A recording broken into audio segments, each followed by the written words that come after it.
J'ajouterais aussi que on a dit que quand ta femme est menstruée, tout ce qu'elle touche est souillé. Et celui qui la touche est souillé, il reste un peu jusqu'au soir, il se lave. Voilà que le monsieur n'a pas grand moyen, la femme aussi. Ils habitent en studio ou bien en 2 pièces. On peut se poser alors la question de savoir comment faire pour la nourriture. Supposons que pendant ce temps de menstrues de sa femme, le monsieur se sent un malaise, c'est-à-dire il est malade. Et c'est la femme qui est debout sans autre forme de douleur. Elle doit faire à manger. Le monsieur ne peut pas aller au dehors manger. Bon, et puis c'est un devancier dans l'église. Alors, comment il fait la nourriture? Tout simplement, ce qu'il fait, c'est qu'il est obligé de partager la nourriture, parce qu'il en a besoin. Et par contre, le fait d'avoir nourri, de s'être nourri de la nourriture que sa femme a préparée, bah lui aussi, au 8e jour, il prendra son bain. Il prendra son bain comme si... il était aussi dans la même situation. La même situation de sa maman, ouais, de son épouse. Donc voilà la réponse. Hein. Du coup, le fait que la femme de ce devancier soit en période menstruelle n'est pas une raison pour qu'il laisse sa maison aller manger dehors, aller se faire la fête dehors et revenir soit en disant que sa femme est menstruée, du coup, ne peut pas rester à la maison. C'est pas une raison de fuir la maison. Tout à fait. C'est excessif, je trouve. Et c'est excessif et frustrant pour les mamans. Parce que c'est quelque chose qui est naturel. Et il faut seulement savoir avoir les éléments de base pour vivre pendant cette petite période, parce que ça ne dure pas.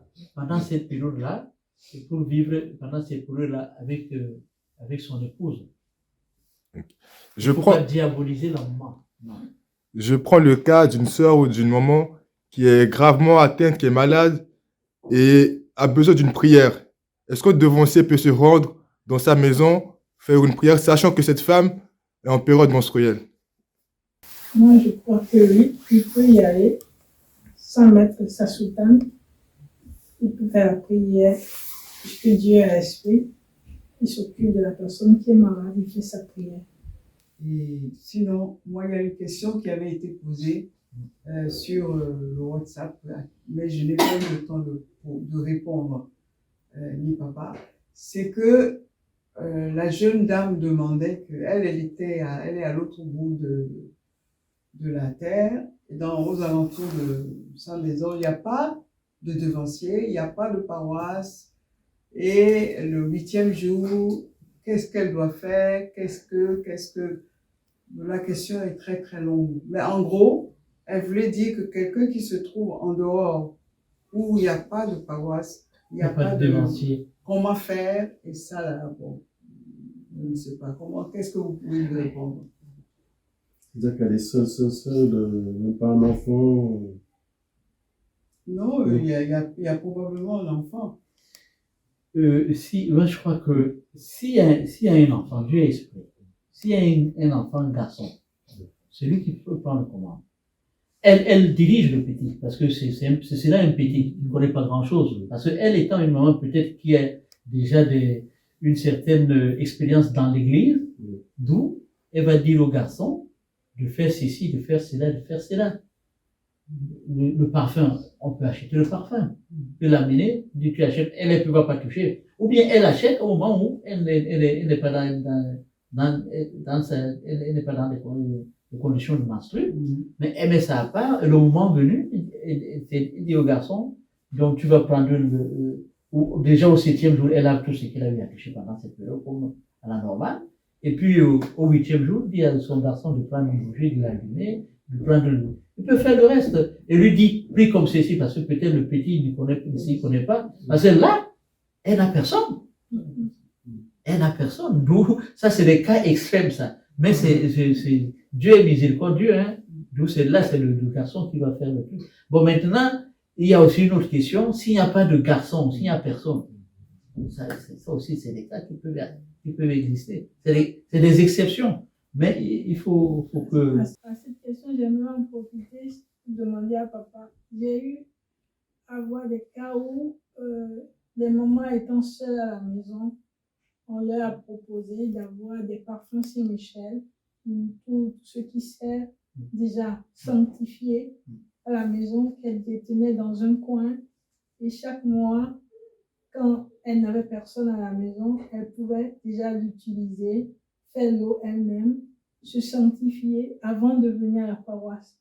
La seule chose dont je ne me rappelle pas, c'est quand elle revenait à la paroisse, si elle se sanctifiait encore une seconde fois.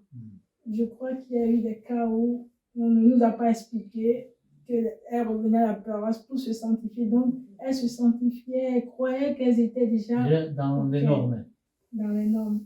Mais est-ce que c'est possible quand même d'avoir accès à ces objets sur lesquels on prie, que tu tiens dans un coin en attendant, dans le cas où tu n'as personne, ou dans le cas où tu n'as pas une paroisse à côté de toi? Dans des pays, il n'y a aucune paroisse, ou dans des villes, pratiquement, il n'y a aucune paroisse. Tu peux faire 4 heures de voyage pour arriver à une paroisse. Si tu dois faire ça chaque mois, tu risques de ne pas te sanctifier. Donc, elles ont accès à ces méthodes. Je ne sais pas si je ne sais pas ce que papa en pense, je ne sais pas si c'est faisable. Que le nom de l'Éternel soit béni. Amen. Si, c'est faisable, mais dans certaines conditions. C'est vrai que, surtout en Europe, et il y a des femmes célibataires chrétiennes célestes qui habitent très très très loin, et dans la zone de leur habitation, il n'y a pas de paroisse. Des fois, elles doivent faire au moins 100 de kilomètres pour aller à la paroisse. Eh bien, comme tu l'as dit tantôt, il faut prendre cette précaution.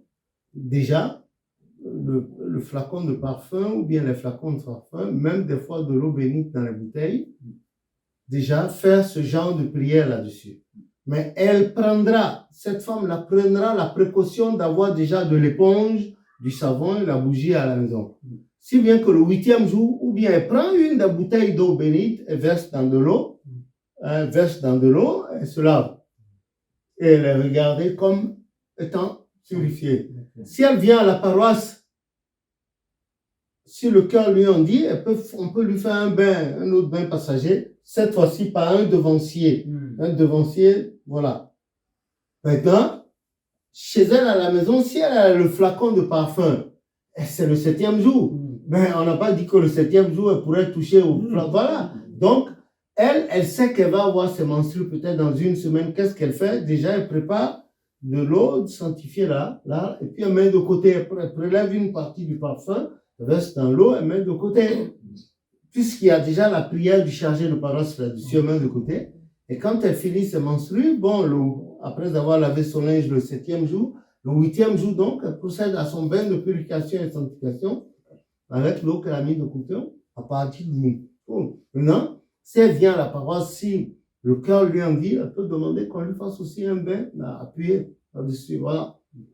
Sinon, il y a beaucoup de femmes qui resteraient dans l'impureté.